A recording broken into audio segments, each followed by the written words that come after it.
الحمد للہ الحمد للہ وکفى وسلام علی عباده الذین اصطفى اما بعد فاعوذ باللہ من الشیطان الرجیم بسم اللہ الرحمن الرحیم واذکروا اذ انتم قلیل مستضعفون فی الارض تخافون ان یتخطفکم الناس فآواکم وأیدکم بنصرہ ورزقکم من الطیبات لعلکم تشکرون فقال النبی صلی اللہ علیہ وسلم من اصبح منکم آمنا فی سربی معافا فی جسده عنده قوت یومی فکأنما حیزت له الدنیا بحذافیرها صدق اللہ العظیم۔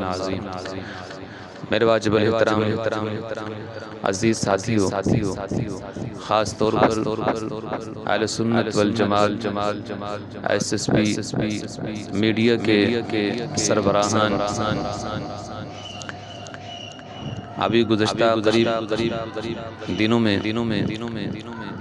آزادی پاکستان کو مد نظر رکھتے ہوئے کئی نکات پر پروگرام منعقد ہو چکے ہیں اور مجھے بھی اس پروگرام کے اندر دعوت دی گئی تھی، لیکن چونکہ آشوبی چشم کی بیماری میں مبتلا ہو کر میں اس میں اگرچہ تاخیر میں شامل ہوا ہوں، اس پر میں معذرت خواہ ہوں۔ اولاً تو میرا ارادہ ہی نہیں تھا، لیکن چونکہ ساتھیوں کا پرزور اصرار تھا تو اس لیے مجھے شرکت کرنا پڑی۔ پاکستان میں بلکہ دنیا بھر میں اہل سنت والجماعت ایس ایس پی میڈیا بہترین اپنا کردار ادا کر رہا ہے، خاص طور پر ختم نبوت اور عظمت صحابہ کے حوالے سے۔ اللہ تعالی اس ادارہ کو دن دگنی رات چگنی ترقی عطا فرمائے۔ قرآن کریم کی آیت میں نے آپ کے سامنے پڑھی ہے، وَاذْكُرُوا إِذْ أَنْتُمْ قَلِيلٌ مُّسْتَضْعَفُونَ فِي الْأَرْضِ تَخَافُونَ أَن يَتَخَطَّفَكُمُ النَّاسُ فَآوَاكُمْ وَأَيَّدَكُم بِنَصْرِهِ وَرَزَقَكُم مِّنَ الطَّيِّبَاتِ لَعَلَّكُمْ تَشْكُرُونَ۔ آزادی پاکستان کے قریب کے حالات کو اگر دیکھا جائے اور قرآن کریم کی اس آیت کو دیکھا جائے تو بالکل وہی حالات ملتے ہیں جو قرآن کی اس آیت کے اندر بیان کی۔ سب سے پہلے آپ اس کے ترجمے کو دیکھیں۔ اللہ نے فرمایا وَاذْكُرُوا إِذْ أَنْتُمْ قَلِيلٌ مُّسْتَضْعَفُونَ، کہ تم اس وقت کو یاد کرو جب تم بہت تھوڑے تھے، مستضعفون فی الارض، اور زمین کے اندر بہت کمزور تھے، تخافون ان یتخطفکم الناس، اور تمہیں ہر وقت ڈر رہتا تھا، خوف رہتا تھا کہ کہیں دشمن تم کو اچک نہ لے۔ فآواکم ایدکم بنصرہ، پھر اللہ تبارک و تعالی نے تم کو مضبوط ٹھکانہ پاکستان کی صورت میں تم کو عطا کیا، اور پھر اپنی خاص مدد سے تمہاری تائید کی۔ وَرَزَقَكُم مِّنَ الطَّيِّبَاتِ، اور کھانے کے لیے پینے کے لیے تم کو قسم کی چیزیں عطا کی، اس وجہ سے لعلکم تشکرون، تاکہ تم اپنے رب کا شکر ادا کرو۔ آپ کا شکر اسی میں ہے کہ اس کے دین کا بول بالا اس ملک میں۔ اب ذرا حدیث مبارکہ کی طرف آتے ہیں۔ حضرت ابو ہریرہ رضی اللہ تعالی عنہ سے روایت ہے، جو بھی میں نے آپ کے سامنے خطبہ کے اندر پڑھی ہے، یہ روایت نمبر 2346 ہے، جامع ترمذی شریف کے اندر ہے۔ عن ابی ہریرہ رضی اللہ تعالی عنہ عن النبی صلی اللہ علیہ وسلم قال، ابو ہریرہ رضی اللہ تعالی عنہ سے منقول ہے، وہ نبی اکرم صلی اللہ علیہ وسلم سے نقل کرتے ہیں، من اصبح منکم آمنا فی سربت، کہ نبی اکرم صلی اللہ علیہ وسلم نے ارشاد فرمایا کہ تم میں سے جو شخص اس حال میں صبح کرے کہ وہ اپنے گھر میں یعنی اپنے وطن میں اپنے ملک میں محفوظ ہو، معافن فی جسدہ، اس کا جسم تندرست ہو، عندہ قوت یومہ، اور اس کے پاس اس دن کی خوراک بھی مہیا ہو، فکأنما حیزت لہ الدنیا بحذافیرها، تو گویا اس کے لیے پوری دنیا اس کی تمام تر نعمتوں کے ساتھ جمع کر دی گئی ہے۔ قرآن کریم کی آیات کو اگر ہم دیکھتے ہیں تو اس وقت کے حالات بالکل اسی طرح کے تھے کہ ہندوؤں کا اور سکھوں کا مسلمانوں کو بہت زیادہ ڈر تھا، خوف تھا۔ اسی عالم میں اللہ تبارک و تعالی یہ ملک ہم سب کو عطا کیا۔ اللہ نے مدد فرمائی اور یہ ملک ہمیں ایک نعمت کے طور پر ہم کو عطا کیا گیا، اور کھانے کے لیے بھی اللہ تبارک و تعالی نے پاکستان کے اندر کوئی کمی نہیں رکھی۔ ہر طرح کے فروٹ ہیں، تمام نعمتیں اللہ تبارک و تعالی نے اس ملک میں اور اس کے باسیوں کو اللہ نے عطا کی ہے، کسی چیز کی کوئی کمی نہیں۔ لعلکم تشکرون، اس لیے اللہ نے آخر میں فرمایا کہ تمہیں تو چاہیے تھا کہ تم اس پر رب کا شکر ادا کرتے کہ جس مقصد کے لیے تم نے یہ ملک آزاد کیا اور یہ ملک ہم نے تم کو عطا کیا، تو وہ مقصد لا الہ الا اللہ تھا، دین متین تھا، تو میرے دین کا بول بالا ہوتا، کلمے کا بول بالا ہوتا، اور یہ ملک اسلامی اصولوں کے مطابق، تو ساری نعمتیں اللہ تبارک و تعالیٰ کی طرف سے تو ہم کو مل گئی، لیکن ہم نے خدا کا شکر ادا نہیں کیا، یعنی اس ملک میں اسلام نافذ نہیں کیا۔ حدیث مبارکہ کو سامنے رکھیں تو اس میں نبی اکرم صلی اللہ علیہ وسلم نے ارشاد فرمایا کہ جو شخص اپنے ملک میں محفوظ ہو اور اس کو کھانے پینے کی چیزیں بھی مہیا ہوں اور اسی طرح اس کا جسم بھی تندرست ہو، تو فرمایا کہ اس سے بڑی کوئی نعمت اس کے لیے نہیں ہو سکتی۔ تو اللہ تبارک و تعالیٰ کا بہت فضل ہے، کرم ہے کہ ہم اس ملک کے اندر رہتے ہوئے اپنے دینی امور کے اوپر پورا عمل بھی کر سکتے ہیں اور صحیح معنوں میں تندرستی کے ساتھ ہم زندگی گزار رہے ہیں، تو اس پر ہمیں رب کا شکر ادا کرنا چاہیے۔ یہ ملک ہمارے لیے بہت بڑی نعمت ہے، بہت بڑی نعمت ہے، اس پر رب کا شکر ادا کرنا چاہیے۔ اب آتے ہیں اپنے اصل عنوان اور موضوع کی طرف۔ دیکھیے آج یوم آزادی ہے، تو میں چاہتا ہوں کہ اپنے تاثرات اب سب کے ساتھ میں بانٹ سکوں۔ میرا مزاج یہ نہیں ہے کہ ہم جشن مناتے رہیں، خوشیاں مناتے رہیں اور ہمیں یہ بھی نہ معلوم ہو کہ ملک کیسے حاصل ہوا اور اس کی آزادی کے لیے کیا کچھ قربانیاں دی گئی۔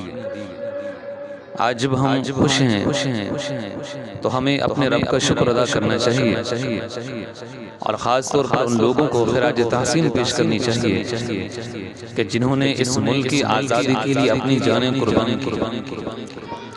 میرے بھائیو، 16ویں صدی عیسوی میں انگریز اس سرزمین پر آئے اور پھر 1757 میں سراج الدولہ نے ان کا مقابلہ کیا۔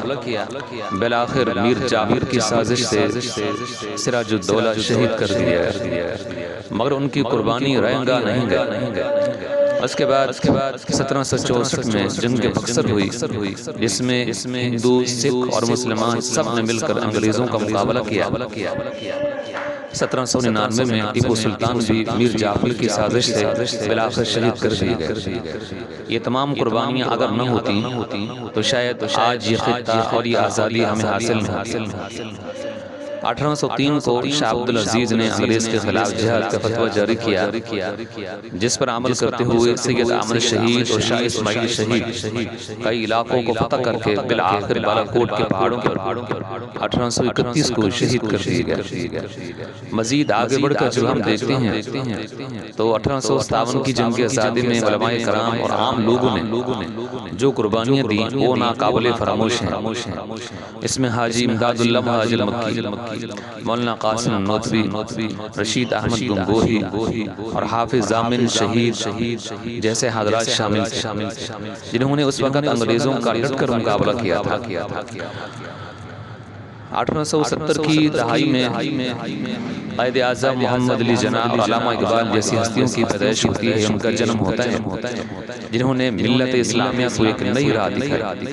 1885 کو کانگریس عارض وجود میں آئی، جس کا مقصد ہندوستان اور برطانیہ کے درمیان گفت و شنید تھا۔ پھر 1906 میں مسلم لیگ کا قیام عمل کے اندر آیا۔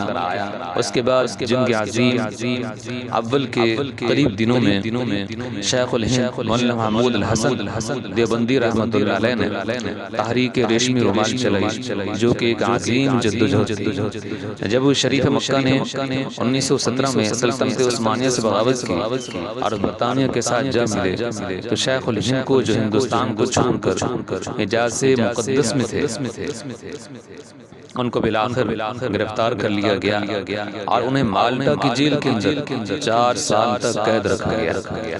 ان کی قربانیاں بھی اس ملک کی بنیادوں کے اندر شامل ہیں۔ پھر 1919 میں جمعیت الانصار، جو بعد میں جمعیت علماء ہند کے نام سے مشہور ہوئی، کے بنیاد رکھی گئی، یہ بھی ان عظیم جد و جہد کا حصہ تھے۔ 1929 میں علامہ اقبال نے خطبہ الہ آباد دیا، جس میں انہوں نے ایک الگ مسلم ریاست کا تصور پیش کیا۔ علامہ اقبال نے 1934 میں یا 1935 میں قائد اعظم محمد علی جناح کو سمجھایا اور انہیں دوبارہ سیاست میں سرگرم ہونے کی ترغیب دی۔ قائد اعظم جو ایک بار دل برداشتہ ہو کر لندن چلے گئے تھے، پھر وہاں سے واپس آئے۔ 1940 میں قرارداد پاکستان منظور ہوئی اور پھر بالآخر 1947 میں یہ ملک ہمیں حاصل ہوا۔ یہ ملک کلمہ کی بنیاد پر حاصل ہوا تھا اور اسے حاصل کرنے کے لیے ہم نے یہ خون کا سمندر عبور کیا۔ یہ آزادی ہمیں بے پناہ قربانیوں اور خون بہا کے بدلے میں ملی ہے۔ اس ملک کے حصول کے بعد بھی اس کی حفاظت کے لیے قربانیوں کا سلسلہ جاری رہا۔ 1947 میں شبیر احمد عثمانی نے کراچی میں پرچم لہرایا اور ظفر احمد عثمانی نے مشرقی پاکستان میں پرچم کشائی کی تھی۔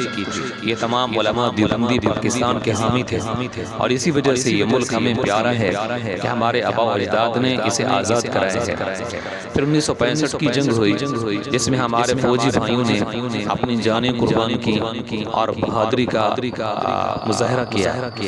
بدقسمتی سے 1971 میں مشرقی پاکستان ہم سے جدا ہو گیا۔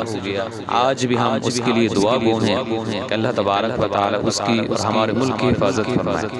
اس ملک کی حفاظت کے لیے ہر محاذ پر قربانیاں دی گئیں۔ جب مذہبی سرحدوں کی حفاظت کا معاملہ پیش آیا تو مفتی محمود رحمۃ اللہ علیہ جیسے اکابرین ختم نبوت کی حفاظت کے لیے کھڑے ہو گئے۔ جب عظمت صحابہ کا مسئلہ پیش آیا تو 1985 میں مولانا حکم جنگوی شہید رحمۃ اللہ علیہ نے اس کی حفاظت کی ذمہ داری سنبھالی اور وہ 22 فروری 1990 کو شہید ہو گئے۔ پھر 10 جنوری 1991 میں علامہ عیسیٰ القاسمی شہید ہوئے اور پھر 18 جنوری 1997 کو علامہ ضیاء الرحمن فاروقی شہید رحمۃ اللہ علیہ شہید ہوئے۔ اس کے بعد 6 اکتوبر 2003 میں علامہ محمد اعظم طارق شہید ہوئے اور پھر 17 اگست 2009 کو علی شیر حیدری رحمۃ اللہ علیہ شہید ہوئے اور 20,000 سے زائد قائدین اور کارکنان اس وقت شہید ہو چکے ہیں۔ یہ وہ لوگ تھے کہ جنہوں نے ایمان کی سرحدوں پر کھڑے ہو کر حفاظت کی اور اپنی جانیں قربان کر ڈالی۔ اگر ایمان کی سرحدوں پر ضرورت پڑی تو یہاں کے باسیوں نے حفاظت کی، اور اگر ملکی سرحدوں پر پہرے داری دینے کی ضرورت پیش آئی تو ہماری افواج نے جانوں کا نذرانہ پیش کیا، جیسا کہ 1965 کی مثال آپ کے سامنے ہے۔ آج ہم ان تمام شہداء کو خراج تحسین پیش کرتے ہیں اور ان کی قربانیوں کو کبھی نہیں بھولیں گے۔